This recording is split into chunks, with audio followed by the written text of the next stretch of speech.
Good morning. Yeah, good morning. So I know that I put on your homework yesterday that that video is actually two videos.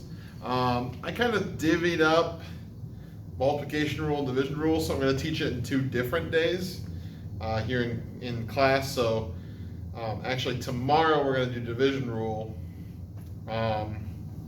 So you guys won't really have a new video. It'll be the same division rule stuff that I did in the video from yesterday. So I could post the same video or whatever, but just know that it's going to be the same thing.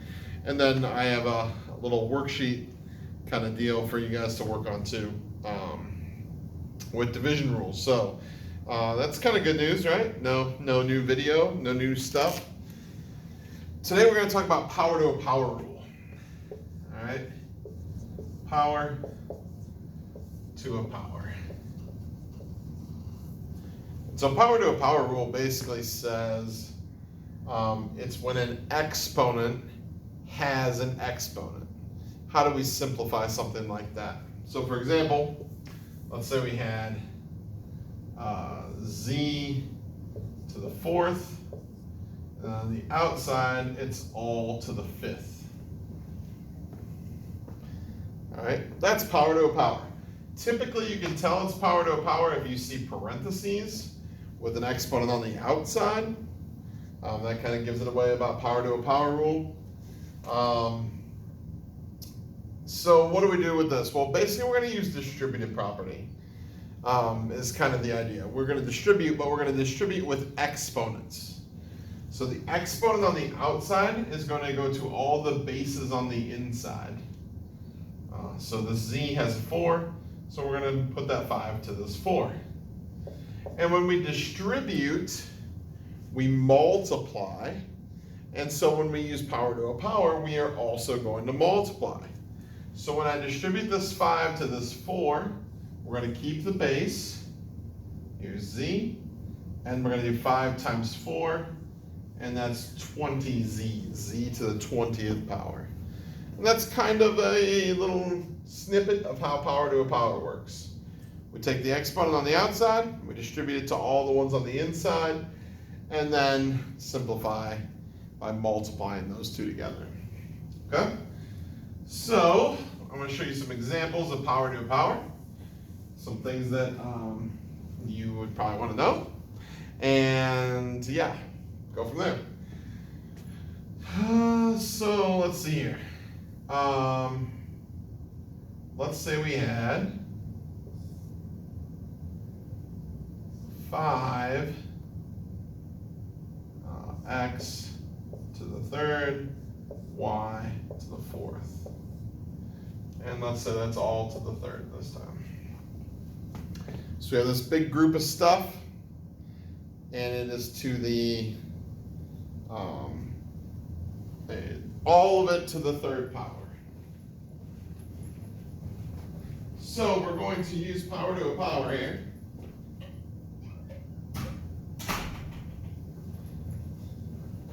I wonder if that's too dark. Oh no, you can see me just fine. Okay, good. I got rid of those lines, so I was hoping that would help. All right, cool. So we're going to use power to a power. So this 3 on the outside goes to all the stuff on the inside. So it's going to go to the y, it's going to go to the x, but it's also going to go to the 5. So you might remember this from the video yesterday, but what exponent is actually on that 5? If we don't see anything, there's really a 1 there. So don't forget that, because the exponent of the 3 on the outside also has to go to the 1 on the 5. All right, so we're going to distribute these, which means we're multiplying. Now be careful, a huge mistake that people make is they'll do 3 times 5. That's not what this is saying. We multiply the exponents together.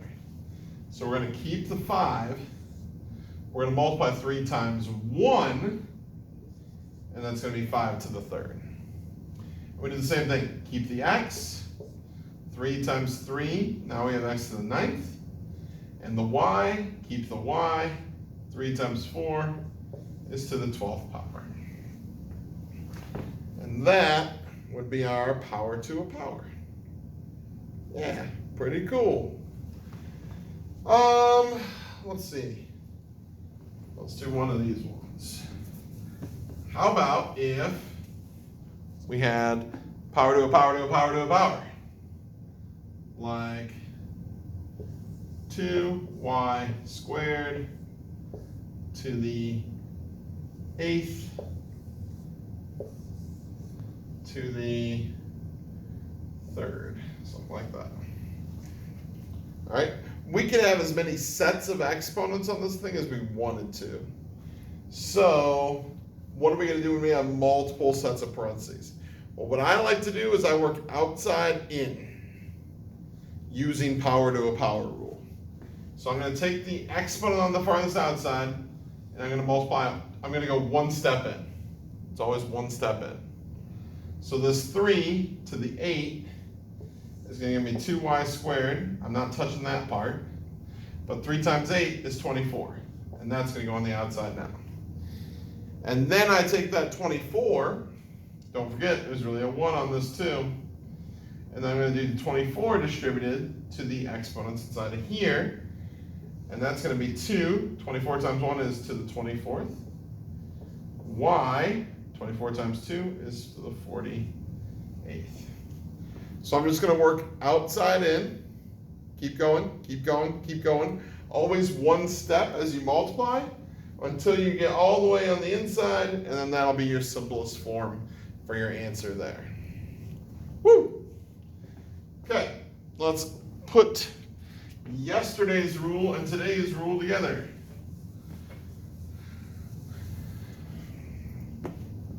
Let's say we had, I'm just going to throw it at you. 7 x squared, y to the 4th, z to the 12th, all squared, times, make sure there's room on the board, okay,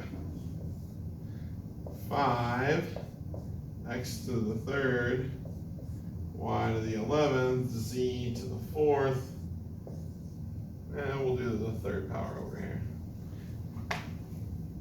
Seems like a good time. All right, so this is actually one of the trickier ones. Even once we learn the other rules, for some reason this one always gets people. And I think it has to do with the numbers out in front that are not the same base. So we'll talk about that a little bit, okay? So the first thing I'm going to do, just kind of like in normal math, when you see parentheses, that kind of tells you, hey, I want to do this thing first. Same thing with power to a power. I want to do that thing first. So I'm going to have to go ahead and get rid of these parentheses. So I'm going to distribute the 2 exponent to all, don't forget there's a 1 on the 7, to all the things in here. So that's going to give me 7. 2 times 1 is to the 2nd power. X, 2 times 2 is 4. Y, 2 times 4 is 8. And Z, 2 times 12 is 24. And then I'm going to do that exact same thing on the other side, right?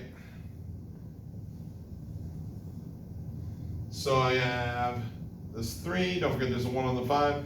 The 3 is going to go to all these exponents. So that's going to be 5. 3 times 1 is 3.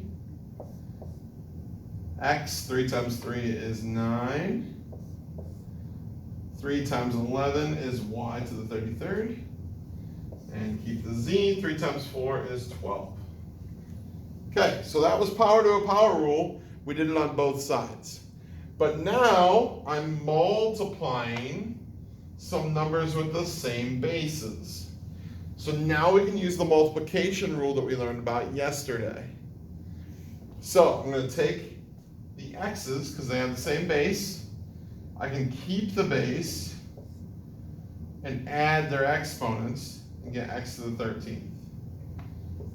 Same thing with the y's. I can keep the y's, add their exponents, and that would give me y to the 41st. Do the same thing with the z's. Keep the base, add their exponents, that'd be 36. So that was the rule from yesterday. But 5 and 7 don't have the same base. And this is where people mess this up. Remember, you cannot use the multiplication rule if they don't have the same base. So there's no way I can combine 5 and 7 here. So what I'm going to have to do is old school math, figure out what 7 squared is, figure out what 5 to the third is, and then I can multiply those two things together. So 7 times 7 is 49. 5 times 5 times 5 is 125. And so really what I'm doing here is multiplying 49 times 125. And now that I got rid of those exponents and know what those numbers are, I can actually do that. And I didn't bring my calculator up here, so you can use your calculator. I, am not prepared. 18, 19, 20, 11, 8, 5. Did I do that right? 20, 8, 9, 10. Oh, that's super weird, right? They're all zeros? Huh. How about that? So 6,125, as long as I did my math right. You can check me on your calculator at home. And remember, the only reason we had to do that was because 7 and 5 don't have the same base, and they both have an exponent. So I want to multiply them together, but I don't know what those numbers are until I figure out the exponent, so 49 and 125, and then I can multiply those together, okay? I think those are probably some good examples that you should be able to model from. So I'm going to end us, and you guys can work on your worksheet, all right? Have a great day.